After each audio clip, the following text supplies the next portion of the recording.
దిద్దుబాటు ఉద్యమమా లేక ఇది ఒక వర్క్షాపా అని మనం మాట్లాడుకోవాల్సిన అవసరం.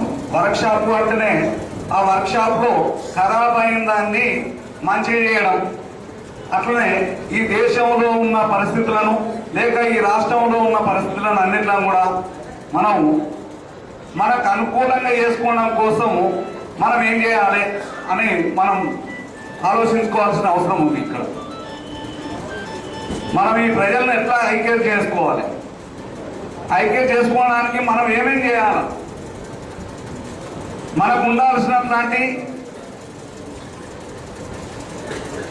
ఓపిక, ఓర్పు, సహనం ఇవన్నీ కూడా మనకు అవసరం ఉన్నాయి.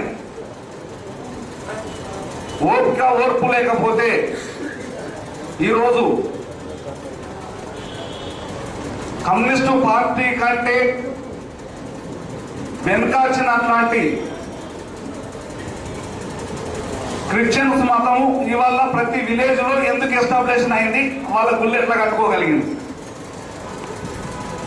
అదే ఇవాళ కమ్యూనిస్టు పార్టీలలో గూడు గుడ్డ కోసం ఉద్యమాలు స్టార్ట్ అయి దాదాపుగా వేలాది మంది అమరులైనటువంటి పరిస్థితులు తెలంగాణే కాదు ఆంధ్రప్రదేశ్ లో ఉన్నటువంటి పరిస్థితులు. ఒక స్తూపం కట్టుకుంటే ఆ స్తూపాన్ని కూడా కొట్టినటువంటి పరిస్థితులు కూడా రాజ్యానికి ఉన్నాయి. కానీ ఆ స్తూపాలను కాపాడుకునే పరిస్థితులు మనం లేకపోయాయి. అంటే త్యాగాలు ఉన్నాయి, ఆ త్యాగాలను మాత్రం మనం ఓన్ చేసుకోవడం కోసం ప్రయత్నం చేయలేకపోతున్నాం. అదే క్రమంలో ఇవాళ 20 ఏళ్ల చరిత్ర మన ఎంఆర్పిఎస్ ఉంది. ఒక సంఘంగా మనం స్టార్ట్ అయిన మనము ఈరోజు అన్ని కులాలను ఐక్యం చేసుకోవాల్సిన అవసరం ఉన్నదనే కాన్సెప్ట్ తోటి ఎస్సీ, ఎస్టీ, బీసీ, ముస్లిం, మైనార్టీ, అగ్రకుల పేదలు, వికలాంగులను అందరినీ ఈ వర్క్షాప్ లో మనం మంచి చేసుకోవాలి, వాళ్ళకు ఒక వేదికనివ్వాలి, ఒక మలినం లేని మంచి సమాజాన్ని చేయాలని అనుకుంటున్నాం వీళ్ళందరినీ కూడా. ఎంఆర్పిఎస్ అనేది ఏదైతుందో అది ఒక గుండెకాయ లాంటిది. ఈరోజు కృష్ణమారి అనేటైనా ఈ సమాజానికి దేవుళ్లాగా ఉండాలని అనుకుంటున్నాం మనం. మనకి ఇంకా మరింత బాధ్యత పెరిగిందని చెప్పి ఈ సందర్భంగా నేను తెలియజేసుకుంటున్నాం మనకు. కాబట్టి మిత్రులారా, ఈరోజు మనకు ఎస్సీలకు కానీ, ఎస్టీలకు కానీ, బీసీలకు కానీ, ముస్లిం మైనార్టీలకు కానీ ఆస్తులు లేవు, ఉద్యోగాలు లేవు, హాస్పిటల్ లేవు, పాఠశాల అంటే ప్రైవేటీకరణ అయినట్లాంటి కాలేజీలు లేవు. అంటే ఆస్తులు లేవు, హాస్పిటల్ లేవు, మనకు కాలేజీలు లేవు, ఉద్యోగాలు లేవు. ఎంతమంది ఇలా ఉద్యోగాలు ఉన్న వాళ్ళు ఉన్నారు మీరు చేయలేవటండి? ఉద్యోగస్తులు 4-5 మాత్రమే వచ్చారు. అంటే అంతే ఉన్నారు. మన మన మన జనాభాలో ఉద్యోగాలు లేవన్నది అర్థం అవుతుంది. అంటే హాస్పిటల్ అయితే అంతకన్నా లేవు, మనకు ఆస్తులు లేనంటున్నాడు వాళ్ళు ఎక్కువ మంది ఉంటారు. కాబట్టి మనకు ఏమీ లేదు, కానీ ప్రతిభ ఉంది. మనకు అన్నిట్లలో ప్రతిభ ఉంది.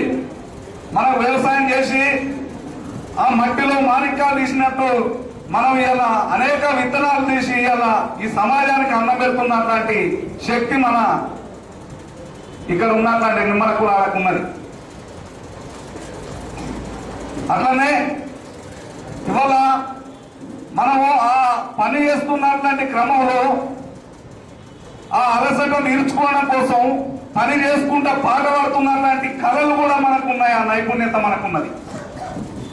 కానీ కొంత మనకి ఎడ్యుకేషన్ లేకపోతే దానిని పెన్ను వాటి పేపర్ మీద పెట్టకపోవచ్చు, కానీ అవలీలంగా వాడే అట్లాంటి పరిస్థితులు మన జాతులకు ఉన్నాయి, మన కులాలకు ఉన్నాయి.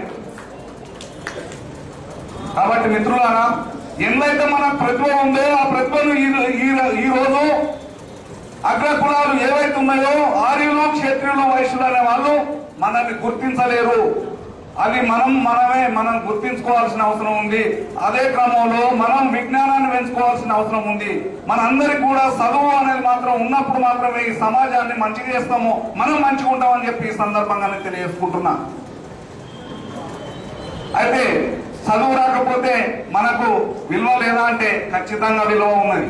కౌనం భీమ్ లాంటి వాళ్ళు, సాకల ఐలమ్మ లాంటి వాళ్ళు ఇవాళ ఆ ఆదివాసులైన ఆ కౌనం భీమ్ అక్కడ వాళ్ళ ఆస్తుల కోసం, వాళ్ళ జాతి కోసం మా యొక్క ఆస్తులను కానీ మా చెట్టు క్షేమను కానీ మమ్మల్ని కొట్టుకొనిత్తలేరు, మమ్మల్ని బక్కనిత్తలేరు అని చెప్పి ఆయన అక్కడ వాళ్ళకు అనుకూలంగా పోరాటాలను మలుచుకొని ఇలా ఆయనకు ఒక చరిత్ర కూడా దక్కింది. ఆ చరిత్ర ఉంది. అంటే చదువు అనేది దేనికోసం? సంస్కారం కోసం ఉండాల్సిన అవసరం ఉంది. ఆ సంస్కారం లేనప్పుడు ఎంత చదువు ఉన్నా మనకు అది వేస్ట్ అని చెప్పి నేను ఈ సందర్భంగా తెలియజేసుకుంటూ, ముఖ్యంగా మిత్రులారా, ఏది ఏమైనా ఓటు అనేది ఏదైతే ఉందో ఈ ప్రజాస్వామ్యం ఎవరిది, ప్రజాస్వామ్యం ఎవరికి అని అనుకున్నప్పుడు ఇది అంత ఉన్నత వర్గాలకు మాత్రమే ఉంది తప్ప పేదవాళ్లకు ప్రజాస్వామ్యం లేదు. ఇది అప్రజాస్వామ్యం అని చెప్పి సందర్భంగా తెలియజేసుకుంటున్నాం మిత్రులారా. కాబట్టి మన ప్రజాస్వామ్యం ఎప్పుడు ఉంటుంది? మనం అనుకున్నటువంటి 80% ఉన్నటువంటి మన అన్నగారిన కులాలకు రాజ్యాధికారం వచ్చినాడు, లేక వాళ్ళకి అన్ని రంగాలలో సమాన హక్కులు ఉన్ననాడు మాత్రమే మనకు ప్రజాస్వామ్యం ఉందని చెప్పుకోవడానికి అవకాశం ఉంది. ప్రజాస్వామ్య దేశంగా గుర్తించాల్సిన అవసరం ఉంది అని చెప్పి ఈ సందర్భంగా తెలియజేసుకుంటున్నాం. ఎందుకంటే మిత్రులారా, గద్దరన్న ఒక చిన్న పాట పాడతాడు. ఆ కులాలు ఎట్లున్నాయో అనేది, ఆ కులం ఆ పద్ధతే ఇవాళ మనం అది సమాజంలో కనబడుతుంది. అది మాది వాళ్ళవాడా, అది మాలవాడా, అది బేస్తొల్లవాడా, అది కుమ్మరుల్లవాడా, అది గౌన్లవాడా అని అంటే అది ఒక్కొక్క వాడ. అది మారుగొల్ల వాడ అట్లుంటది, మాలోళ్ళ వాడ దాని పక్కకు ఉంటుంది, ఇంకా బీసీల వాడ మధ్యలో ఉంటుంది. ఇక మిగతాది మళ్ళా అగ్ర కులాలు మాత్రమే అక్కడ ఉంటాయి. అగ్ర కులాల వాడ ఎంత ఉంటది అని అంటే చాలా తక్కువ ఉంటది, కానీ వాళ్ళకే అధికారం ఉంటది, వాళ్ళే వీళ్ళందరి మీద సవారీ చేస్తుంటారు. కాబట్టి మిత్రులారా, ఏది ఏమైనా ఈ సమాజంలో ఉన్నటువంటి అసమానతల్ని మనం మళ్ళీ మీద సవారీ చేయాలని అనుకుంటలే.